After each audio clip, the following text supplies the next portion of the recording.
Hello बच्चों, स्वागत करते हैं आपका मेक इट इजी पर। तो जो भी बच्चा इस वीडियोस को देख रहा है, सबसे पहले चैनल को ज़रूर सब्सक्राइब कर लें। और अगर आप ये जो कोर्स है आपका बेसिक इलेक्ट्रिकल इंजीनियरिंग का कंप्लीट कोर्स, ये आपको ऐप पर मिल जाएगा कंप्लीट लेक्चर के साथ। अभी लेक्चर पूरे नहीं हुए हैं, कंटिन्यूस में प्रोसेस हो रही है। और ये आपको 3 महीने के अंदर कोर्स, यानी कि आपके एग्ज़ाम होने से पहले कंप्लीट मिल जाएगा। कोर्स के साथ साथ आपको पीडीएफ भी मिलेगी और प्रॉपर नोट्स मिलेंगे। जो हमारे ये बोर्ड पर नोट्स हैं, यही आपको पीडीएफ की फॉर्म में मिलेंगे, या आप अपने तरीके से भी नोट्स को बना सकते हैं। ठीक है। तो लास्ट क्लास में हमने देखा था आपका कि रेजिस्टेंस जो था उसको हमने डिस्कस किया था कि रेजिस्टेंस क्या होता है। फिर उससे सवाल किस प्रकार के बनते हैं, जो न्यूमेरिकल्स आपके पास आते हैं उनको डिस्कस किया था।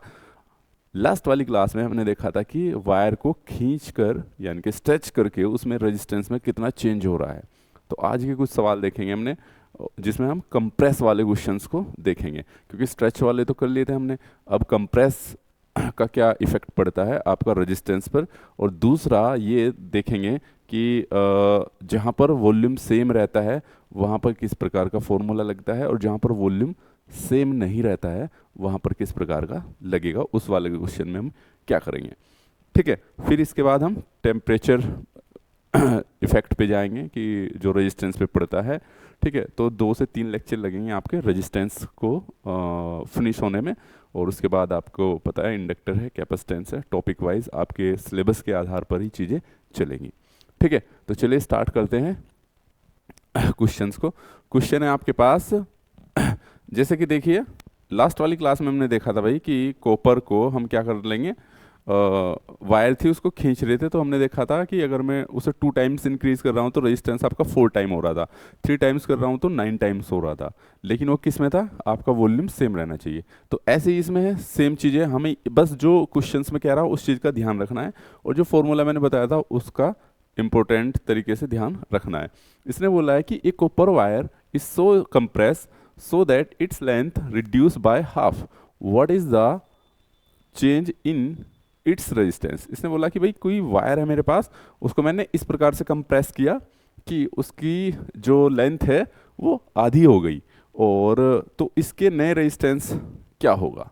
तो हमें पता है कि अगर मेरे पास कोई वायर है उसको मैं कंप्रेस कर रहा हूँ, तो सिंपल सी बात है, अगर मैं कंप्रेस कर रहा हूँ तो मोटा हो गई, क्योंकि वॉल्यूम सेम है उसमें उसमें वॉल्यूम में कोई चेंज नहीं कर रहा है, कंप्रेस किया गया है, तभी हो सकता है आपके पास। ठीक है। अब ये कैसे पता चलेगा कि सर वॉल्यूम सेम है या नहीं है। ठीक है, आगे सवाल है, देखेंगे, उसको डिस्कस करेंगे। लेकिन मैं बता दूं, इसने खुद बोला है कि कंप्रेस कर रहे हैं कि इसकी लेंथ को हाफ कर दिया जाता है। ठीक है। तो कंप्रेस करके, तो कंप्रेस करने का मतलब है आपका वॉल्यूम सेम रहेगा। ठीक है। चलिए तो अब इसको मैं कैसे करूँगा भाई, सिंपल सी बात है, हमने क्या पढ़ा है फॉर्मूला, मुझे 2 चीज़ें देखनी है, R2 अपॉन के, या न्यू रेजिस्टेंस पूछा ना, चाहे R2 मानो आप चाहे वो मानो, हमने क्या पढ़ा था, R न्यू अपॉन के R ओल्ड, ये पढ़ा था हमने। इजकल टू क्या आया था भाई मेरे पास, L2 अपॉन के L1 और इंटू A1 अपॉन के A2, ये फॉर्मूला पढ़ा था हमने। ठीक है। इस फॉर्मूले को जानते हैं, वी नो दैट, ये फॉर्मूला, इसे हम R2 अपॉन R1। अब हमें क्या क्या चीज़ चाहिए होती है बेसिकली, हमें पता है कि इस इक्वेशन के लिए हमें पहली चीज़ें तो कांस्टेंट रखते हैं, A1 L1 तो कांस्टेंट, क्योंकि वो तो ऑलरेडी है ही।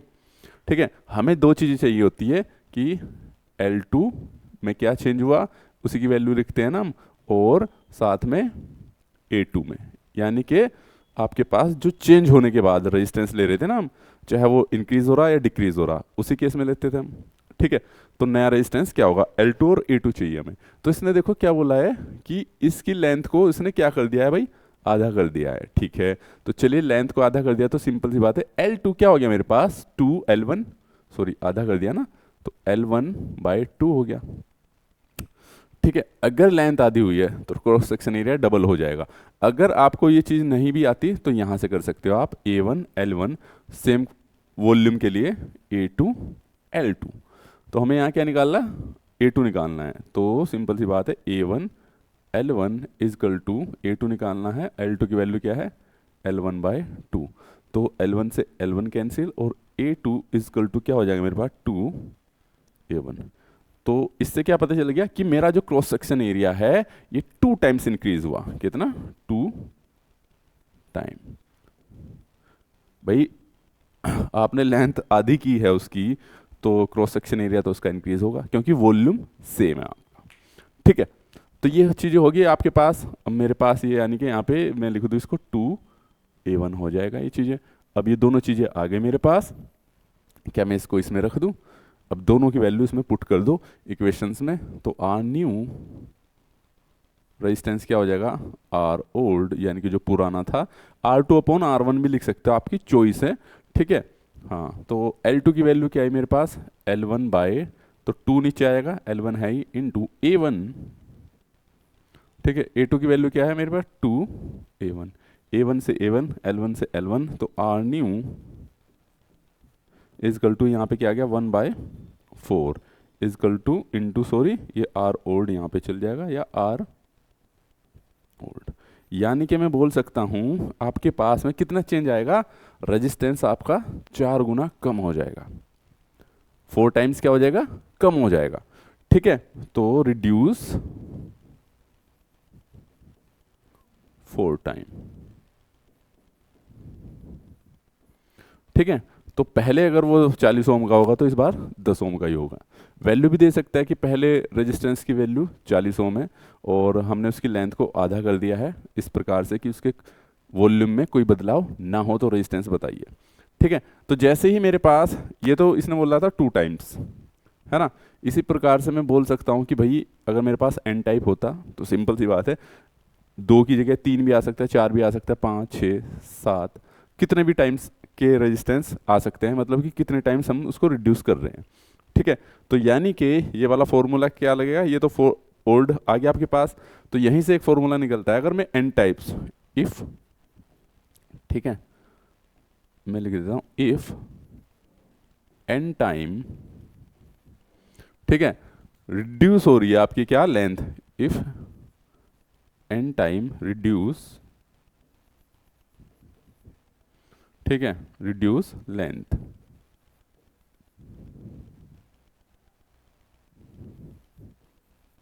ठीक है, अगर एन टाइम आपकी रिड्यूस हो रही है लेंथ, और मैं लिख दूं इसके पास वॉल्यूम सेम, वॉल्यूम सेम, तो इसके लिए फॉर्मूला क्या बनेगा भाई आपके पास? सिंपल सी बात है, R2 इजकल टू, सिंपल सी बात है, R1 बाय एन स्क्वायर। वहां पे एन स्क्वायर से इंटू हो रही थी, यहाँ डिवाइड हो जाएगा। ठीक है, क्लियर है? तो रेजिस्टेंस कम होगा आपके पास। कोई दिक्कत यहाँ से? तो यहाँ से आप डायरेक्ट सवाल कर सकते हो। ये आपके जो एग्ज़ाम है, जहाँ पे कंपटीशन एग्ज़ाम है, उन पे बहुत ज़्यादा पूछा जाता है। ठीक है, कि अगर मैं लेंथ को 2 टाइम्स बढ़ा दूँ तो रेजिस्टेंस क्या होगा, या उसके क्रॉस सेक्शन एरिया को बढ़ा दूँ तो क्या होगा। ठीक है, और उसने बोला है कि वॉल्यूम सेम रहना चाहिए, इसकी ये कंडीशन है। ये किसके लिए? For same volume. और ओपन लगेगा ये, फॉर सेम वॉल्यूम ओनली।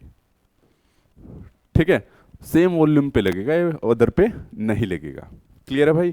क्योंकि अगर, अब देखो ये कहाँ काम आता है कि एक, मान लो आपके पास मैं पूछूं कि एक वायर है, उसका रेजिस्टेंस 100 ओम है, मैंने उसकी लेंथ को 3 टाइम या 4 टाइम क्या कर दिया? रिड्यूस कर दिया, तो और वॉल्यूम उसका सेम है, तो अब रेजिस्टेंस बताइए। तो आराम से पता, पहला रेजिस्टेंस कितना है?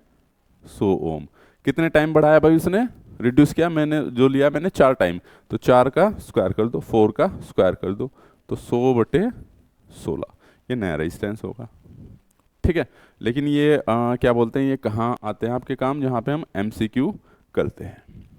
ठीक है, और बाकी जिसमें लिखना पड़ेगा उसमें तो आपको पूरा सोल्यूशन दिखाना पड़ेगा ही भाई। कोई दिक्कत यहाँ तक किसी बच्चे को कोई दिक्कत होगी तो बता देना भाई। ठीक है, ये हो गया क्वेश्चंस। अब देखते हैं इसी प्रकार से रिड्यूस वाले उस पे सवाल पे आते हैं हम। इसने बोला है कि draw resistance 5 ohm is further draw so that its diameter become 1/5 of its original length. What is new resistance with the volume remaining same? इसने साफ साफ बोला है कि भाई आपके पास एक रेजिस्टेंस है जिसका 5 ओम है, ठीक है, वायर, और इसको इस प्रकार से ड्रॉ किया जाता है कि आपके पास, या कंप्रेस किया जाता है आपके पास, कि इसका डायमीटर आपके पास क्या हो जाता है, 1/5 रह जाता है। ठीक है, इसमें इसने बोला है कि 1/5 रह जाता है, यानी कि सिंपल सी बात है, उसने क्या किया होगा, 1/5 डायमीटर कम हो गया तो कहीं ना कहीं खींचा होगा। इसमें कहीं नहीं बताया कि वो हो रहा है आपके पास कि लेंथ को बढ़ा रहे हैं, क्रॉस सेक्शन एरिया को बढ़ा रहे हैं। इसने आपको हिंट दिया, वो आपको खुद आइडिया लगाना पड़ेगा। ठीक है, तो इसने क्या बोला है कि इट्स डायमीटर बिकम 1/5। 1/5 का मतलब 1/5। ठीक है, तो यानी कि 5 गुना रेजिस्टेंस कम हुआ होगा। और रेजिस्टेंस कम होने का मतलब, रेजिस्टेंस वो सॉरी डायमीटर कम होने का मतलब, यानी कि तार को हमने खींचा है, वायर को हमने क्या किया, खींचा है। ठीक है, तो अब इसने पूछा रेजिस्टेंस बताओ। अब इतना तो मुझे पता है कि इससे ज़्यादा ही होगा। तार को खींच रहे हैं तो लेंथ के डायरेक्टली प्रोपोर्शनल रेजिस्टेंस तब भी बढ़ेगा, और क्रॉस सेक्शन एरिया कम हो रहा है, रेजिस्टेंस तब भी बढ़ेगा। तो आएगा तो ज़्यादा ही, लेकिन आएगा कितना, अब इसको हम सोल्व करते हैं। तो फॉर्मूला आपने पढ़ी रखा है भाई, बार बार वो R2 अपॉन के R1 is equal to L2 upon के L1 इंटू A1 अपॉन के A2। हमें क्या क्या चीज़ें चाहिए भाई, हमें नहीं पता लेंथ में क्या बदला हुआ, क्रॉस सेक्शन एरिया में क्या, तो हमें पता कि हमें दो चीज़ चाहिए, एक L2, और क्योंकि खींचने के बाद ही तो L2 में चेंज हुआ, और एक दूसरा A2। बस बाकी चीज़ें पुट कर दो। तो अब देखो इसने क्या बोला है, इसने बोला है कि भाई मैं किस चीज़ में, लेंथ तो इसने दी नहीं है, इसने बोला है कि so that its diameter become 1/5। इसने बोला कि डायमीटर मेरा 1/5 हो गया। तो भाई डायमीटर हो गया, ये सब चीज़ें रेडियस हो गई, ये किस में आ जाते हैं, एरिया में, क्रॉस सेक्शन एरिया में। तो एरिया का फॉर्मूला मुझे पता है, बार बार क्या बताऊँ, 1πr² होता है रेडियस की टर्म्स में। अगर मैं डायमीटर निकालूँ तो मुझे पता है डायमीटर क्या रहता है, इसको हम डायमीटर बोलते हैं, और डायमीटर क्या रहता है मेरे पास, 2r। ठीक है, रेडियस के, या r इजकल टू क्या हो जाता है मेरे पास, r इजकल टू d/2 भी होता है। तो इसकी वैल्यू मैं यहाँ पुट करके, ये मैं ऑलरेडी बता चुका हूँ, पाई d²/4 हो जाएगा, 2 का भी स्क्वायर आएगा तो ये होता है मेरे पास, ये विद डायमीटर और ये विद रेडियस। इसने क्या बोला है कि भाई डायमीटर आपका 5th हो गया, ये क्रॉस सेक्शन एरिया है, क्या है, क्रॉस सेक्शन एरिया 1/5 हो गया, तो d की जगह में क्या रख दूं, d, अगर पहले डायमीटर उसका कितना था, d था, तो अब क्या हो जाएगा, d/5 हो जाएगा। तो क्रॉस सेक्शन एरिया कितना हो जाएगा आपके पास, ये पाई d। अब d की जगह मैं क्या लिख रहा हूं, d/5, d/5 का स्क्वायर अपॉन के 4, ये रहेगा आपके पास भाई। तो देखना जरा, ये क्या हो गया, एरिया आ गया आपके पास, ये पाई d²/4 इंटू 25, ये हो गया। अब मुझे पता है ये वाला तो एरिया पहले था ही, देखना ये जो क्रॉस सेक्शन एरिया है, ये वाला जो क्रॉस सेक्शन, ये तो ये था ही, इसको A1 मान सकता हूँ मैं, पहले था ये। इसने बोला कि अगर 1/5 हो गया तो 25 गुना क्या हो जाएगा, कम हो जाएगा। तो मुझे साफ पता चल रहा है कि एरिया क्या हो रहा है मेरे पास, 25 गुना रिड्यूस हो रहा है। अगर मैं डायमीटर में को 1/5 कर रहा हूँ, तो उसका क्रॉस सेक्शन एरिया जो है आपके पास, वो 25 टाइम्स रिड्यूस हो रहा है। ठीक है, यानी कि 25 टाइम्स रिड्यूस। तो मैं क्या साफ साफ लिख दूं यहाँ पे, तो एरिया कितना आ गया भाई मेरे पास, अगर मैं 5th कर रहा हूँ कि एरिया हो गया A1/25, ये आ गया आपके पास A2। पहले एरिया जो भी रहा होगा उसका 1/5 करेंगे तो हम ये निकाल दिया। अगर आपने ये निकाल दिया तो L2 निकाल दो, किससे, A1 L1, मुझे पता है वो 25 गुना बढ़ जाएगी, A2 और L2। तो A1 L1 A2 कितना, A1/25 और इंटू L2। ठीक है, इससे ये कैंसिल, तो L2 is equal to 25 times of L1। ठीक है, that is the new length. तो अगर हम क्या कर रहे हैं, क्रॉस सेक्शन एरिया मेरा क्या हो रहा है, 25 टाइम्स क्या हो रहा है, रिड्यूस हो रहा है, तो लेंथ उतनी बढ़ेगी। भाई खींचने के बाद ही तो बढ़ेगी, है ना। ठीक है, लेंथ, तो बस आपके पास L2 आ गया, A2 आ गया, बस हमें उसके पॉइंट समझने हैं कि क्या क्या रहा है। तो R2 अपॉन के R1 इजकल टू क्या हो जाएगा भाई आपके पास ये, और इसने R1 ऑलरेडी दे रखा है, दैट इज द R1 ठीक है, तो मैं इसको यहीं पे लिख देता हूँ 5 ओम। ठीक है, तो L2 कितना आया मेरे पास, देखना 25 L1 अपॉन के L1 into A1 as it is. A2 की वैल्यू कितनी थी मेरे पास, A1/25, तो 25 चल जाएगा ऊपर, इससे ये, और R2 इजकल टू 5 इंटू 625 हो जाएगा, 625। ठीक है, 25 25 625 होता है, तो ये हो गया 5 5 25, 5 10 और 2 बार 5 30 और 1 31, तो R2 इतने ओम, तो इतने ओम रेजिस्टेंस होगा। क्लियर है? तो पहले कितना था 5 ओम, यानी कि मुझे पता चल गया अगर मैं डायमीटर को कितना कर दूं, रिड्यूस कर दूं 1/5 टाइम, तो आपका रेजिस्टेंस में इतना चेंज होगा। बेसिकली 625 टाइम्स आपका रेजिस्टेंस इंक्रीज हो जाएगा। क्लियर है? तो इस प्रकार से हम इस क्वेश्चंस को भी कर सकते हैं भाई। ठीक है, तो ये यहाँ पर क्या था आपके पास, ये था केवल आपके पास जब हम इसमें वॉल्यूम सेम रखते हैं। चलिए अब नए क्वेश्चंस पे आते हैं। ठीक है, नए क्वेश्चंस में क्या है, इसमें हमने क्रॉस सेक्शन एरिया को, सॉरी वॉल्यूम को सेम नहीं रखा है। ठीक है, तो इसमें वॉल्यूम सेम की कोई कंडीशन है नहीं, तो हमें सबसे पहले ये भी चेक करना पड़ेगा कि कहाँ पे वॉल्यूम चेंज हो रहा है और कहाँ पर चेंज नहीं हो रहा है। ठीक है, तो चलिए देखते हैं इसमें। ए वायर हैज़ रेजिस्टेंस 40 ओम, एक वायर है जिसका रेजिस्टेंस 40 ओम है। इफ़ द लेंथ, ठीक है, इफ द लेंथ, करेक्ट कर लेना,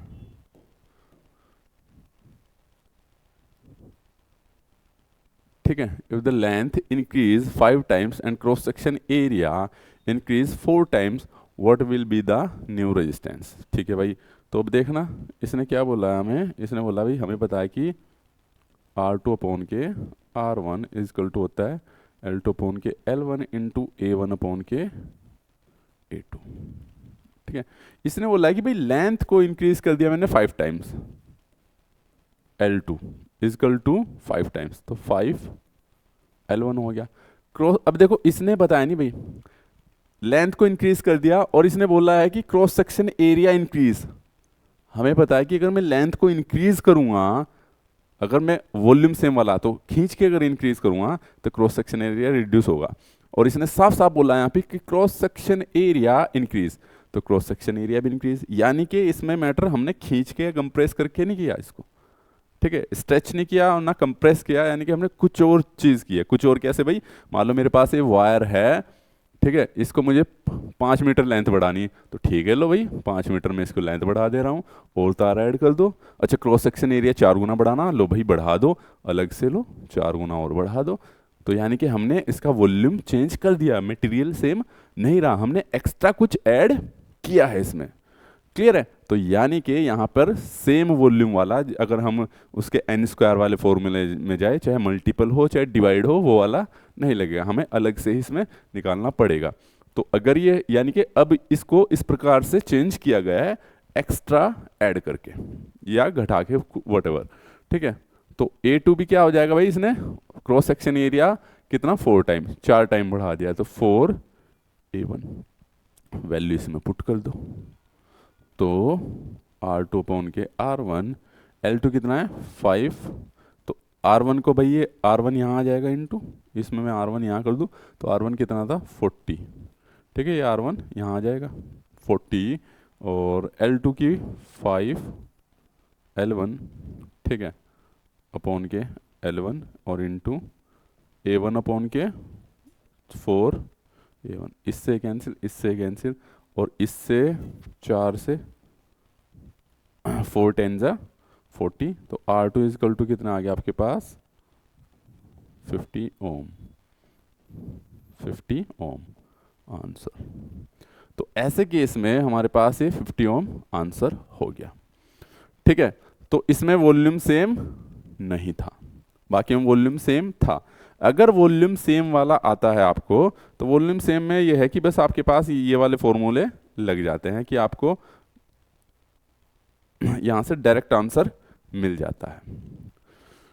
ठीक है भाई, तो ये था आपके पास रेजिस्टेंस, और ये क्लास 1 के ही कुछ एग्जाम्पल छूट गए थे। ठीक है, तो वो इसमें मैंने करा दिए हैं। तो जो भी बच्चा हमारी वीडियो देख रहा है, चैनल को ज़रूर सब्सक्राइब कर ले, और साथ ही साथ ऐप को ज़रूर इंस्टॉल कर ले, क्योंकि कंप्लीट लेक्चर और ये जितनी भी क्लास की पीडीएफ हैं, ये सारी आपको ऐप में ही मिलेगी। ठीक है, और कोई भी दिक्कत हो तो आप कॉल करके कंफर्म कर सकते हो किसी भी प्रॉब्लम को। और अगर किसी लेक्चर में कोई प्रॉब्लम है, कोई चीज़ समझ में नहीं आ रही है, तो नीचे कमेंट्स ज़रूर लिख दीजिएगा कि सर हमें ये चीज़ समझ में नहीं आई है, तो उसको दूसरे तरीके से बताया जाएगा।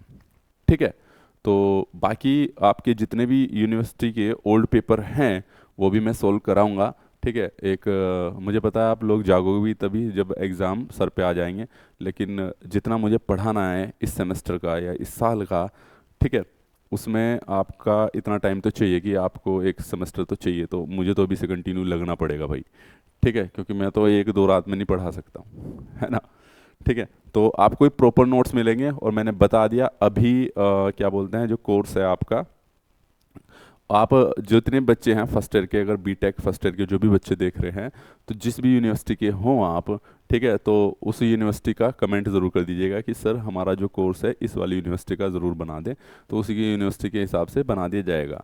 ठीक है, क्योंकि सिलेबस के आधार पे रहेगा कोर्स ना आपका, क्योंकि बच्चे को दिक्कत जो रहती है वो सारी किस में रहती है भाई, टॉपिक को सेलेक्ट करने में रहती है ना, कि कहाँ से कितना पढ़ना है, क्या आएगा, है ना। अब आपके पास ट्रांसफार्मर भी दे रखा है फर्स्ट ईयर में, ठीक है, और इंडक्शन मोटर भी दे रखा है, तो उसमें से ज़रूर तो नहीं कि आपको पूरा ही पढ़ना है वो। ठीक है, तो इन चीज़ों को ध्यान में रखते हुए इस कोर्स को हम बना रहे हैं। तो जो भी बच्चे हैं जल्दी से आप ऐप को ज़रूर इंस्टॉल कर लीजिए। ठीक है, और चैनल को ज़रूर सब्सक्राइब कर लीजिए। बाकी कोई सुझाव हो इसमें तो आप अपने कमेंट्स बॉक्स के ज़रिए दे सकते हैं, और पीडीएफ आपको ऐप पे मिलेगी। तो चलिए आज की क्लास में इतना ही, और नेक्स्ट क्लास में हम पढ़ेंगे आपका कि टेम्परेचर इफेक्ट क्या होता है, और उसका रेजिस्टेंस पे क्या इफेक्ट पड़ता है, और उससे किस प्रकार के क्वेश्चंस आते हैं, बड़ा इंपॉर्टेंट टॉपिक है। ठीक है, फिर जो आपका सिलेबस में आगे जो चीज़ें हैं उसी के आधार पे हम करते जाएंगे क्लास को। तो थैंक यू सो मच, मिलते हैं आपको नेक्स्ट क्लास में।